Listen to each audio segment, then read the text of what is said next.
Hey YouTube, Joyboy here.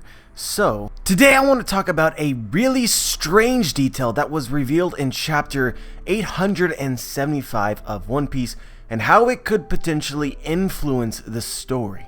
But before we get into the topic of this video, I do want to let you guys know about my Discord once more. Link will be in the description. But anyway, at the beginning of chapter 875, we can see Brook and Chopper heading towards the Thousand Sunny, and obviously in the current story, they're actually on the Sunny trying to, I guess, defend it, but probably their objective now is to simply destroy the mirror.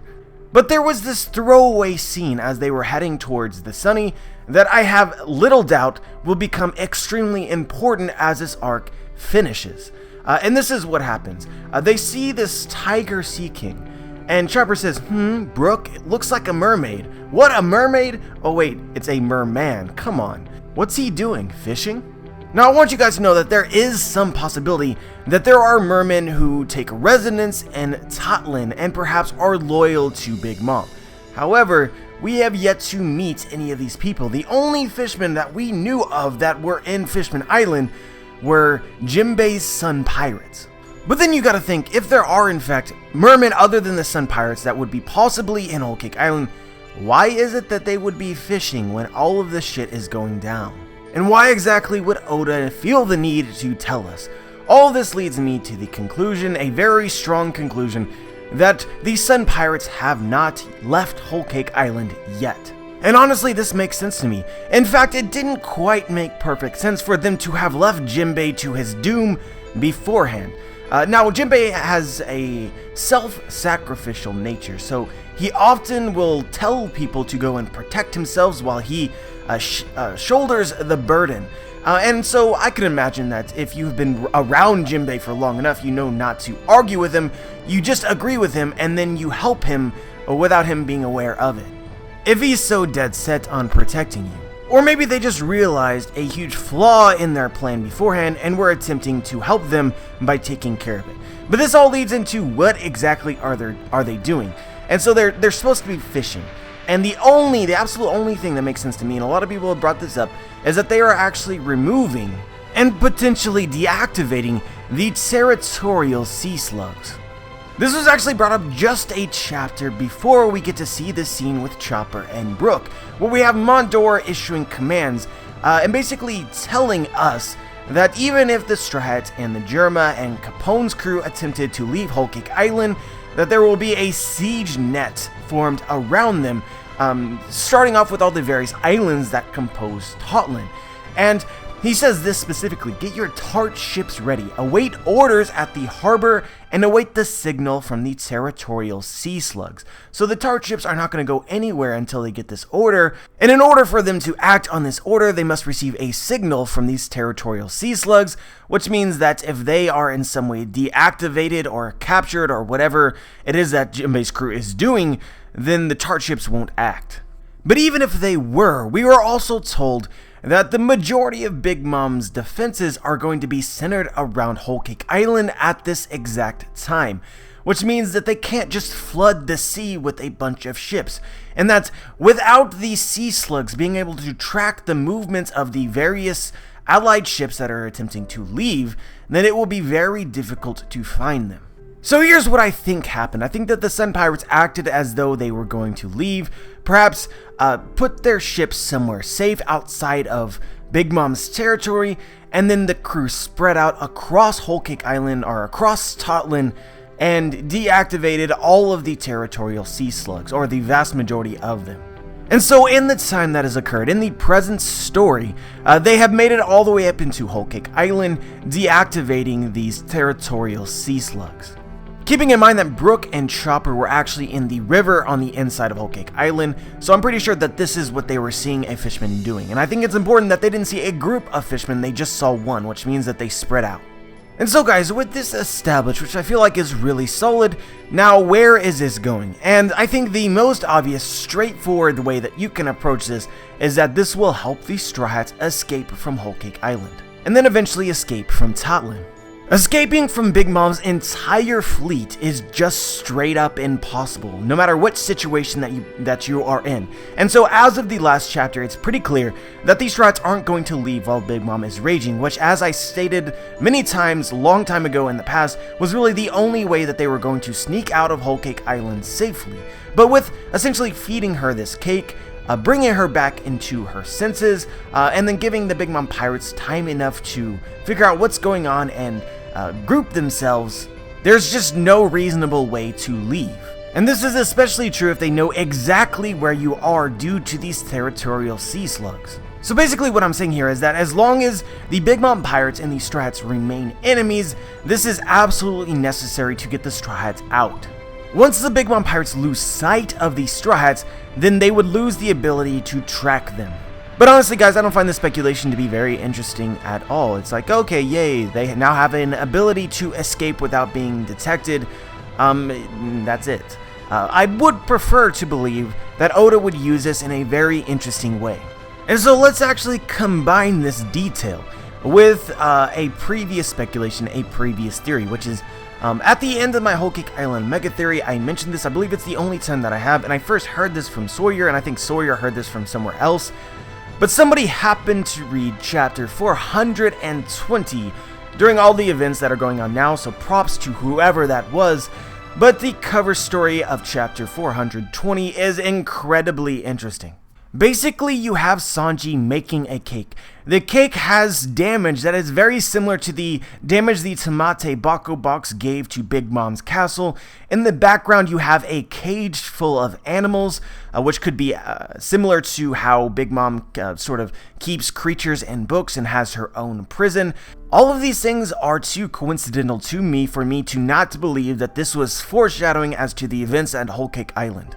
Hell guys, the cake that Sanji baked even said, "I love Nami and Robin," which the only time that this would actually stick out to me as a detail worthy of mentioning is in an arc in which a woman appears to have fallen in love with him. You even have the mice stealing cake, which could have some relevance to the strats sneaking into Whole Cake Island in order to steal Sanji back or potentially steal the poneglyphs. It just conveys the idea of stealing, which is also very applicable. And the title of this chapter is Buster Call. And so guys, this again wouldn't be a detail that I would speculate on unless for one reason or another a Buster Call seemed likely in the story, and to me it does seem likely because within Whole Cake Island, seeing all these events unfurl is Stussy of CP0. And I believe that we can be 100% sure that Stussy and all the other various members of the underworld that are still active are going to do something before this arc ends. Guys, it just doesn't seem necessary to me for there to be a member of CP0 on Whole Cake Island and for them to not do anything. Big News Morgans could potentially report the news about the Tamate Bako, about all the events that are going on here by himself. He doesn't need CP0. Which to me means that Oda has a very unique role for Stussy to play. And this role could very well to issue a Buster Call. Oda gives us this, 50 million for a kid? Reports are coming in that she's more dangerous than Cypher Pole.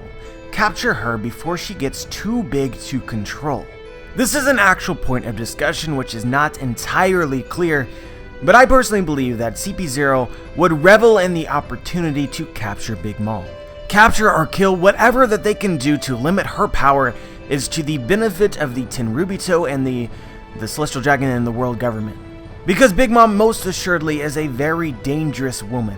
And so guys, I think the reason that Stussy is here right now is because she will see Big Mom's rage and see the Big Mom pirates vulnerable. Now we're still not here yet, but I still expect it, or I still believe it, which is that I think that Big Mom is going to destroy her own crew, or at the very least severely weaken them and take out several of their highest members. And I believe what will lead to this is the fact that Big Mom threatened Perospero that if the strats do not have the cake, she's going to come after him. Perospero is waiting on the Sunny, and the strats don't have the cake, so this could lead to Big Mom becoming enraged at them as well as the Straw Hats and lead to some kind of huge massacre.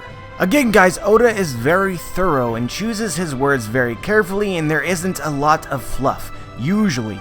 And so when he has Big Mom say to Perispero specifically, if you're lying, you will pay with your own life, I don't think that Oda's just going to drop this. So anyway, once Stussy sees this, then she could be motivated to take advantage of the current circumstances to attempt to eradicate the Big Mom pirates by calling whoever in the world government to issue a buster call. And I think everything has been set up to make a buster call very reasonable. If only because it takes, a lot of time in order to get to Chocolate Town. It will take some time to make the cake. It'll take some time for them to then meet up with the Strats, assuming that they're, bringing Big Mom with them in some capacity, and then feed her the cake. All this stuff will take time necessary for the Marines to gather and potentially arrive in Totland. Also, I feel like it's important to bring up that Chiffon, as described in the last chapter, the plan is for the Strats to lure Big Mom out into the middle of the ocean, and it takes roughly 1 day to go from Chocolate Town to Whole Cake Island. So with this being said, Oda has now cut off half a day's worth of travel necessary for the Straw Hats and the Big Mom Pirates to encounter Marines, if it does happen this way. And so before this arc concludes, or at the very end, we could see Marine presence. I believe that it's worth pointing out that we were told in the past that the Marines patrol and defend the borders between Yonko's territory, which if you look at a Yonko's territory as a circle, then that would mean that Big Mom's territory is completely surrounded by Marines that could all converge upon the central island of her territory, Whole Cake Island, given the orders. This also very ominously aligns with something that Mother Carmel herself said just a few chapters ago, which is that it was not easy for her to begin living in Elbaf. This is what she said: 37 years ago, I pulled a fast one on the Marines and slipped into Elbaf. What does this suggest? This suggests that the Marines were preventing people from entering Elbaf. The New World, I believe, is flooded with Marine presence, and issuing a buster call, to me, seems very viable. But anyway, to bring this back around and get to my actual point, what is the significance potentially of the fishmen removing these territorial sea slugs? Obviously their intent, if this is what is actually happening, is to help the Strats escape. But coincidentally, or not on purpose, this also allows someone to sneak into Whole Cake Island, or perhaps not even sneak, arrive in Whole Cake Island without the Big Mom Pirates knowing about it. Someone like the Marines. This could allow a buster call to arrive in Whole Cake Island without the Big Mom Pirates being prepared for it at all. Oda is very good about dotting his I's and crossing his T's. So if we have the Big Mom Pirates there with a Denden Mushi, and everyone is surprised by Marine presence, then that wouldn't make sense. It would be a very small plot hole. But in a situation where Oda has foreshadowed the territorial sea slugs being essentially turned off, then a surprise visit by the Marines would be completely justified. I just really feel like that as Oda's options available to him, this is the most clever way to use this relatively simple detail revealed in chapter 875. But anyway, guys, let me know what you think. Let me know if you agree or disagree and why. Share your thoughts. Like the video if you liked the video, dislike the video if you dislike the video. Make sure to check out Discord link in the description, as well as Patreon if you'd like to support my content. Subscribe if you haven't, and as always, guys, have a wonderful day.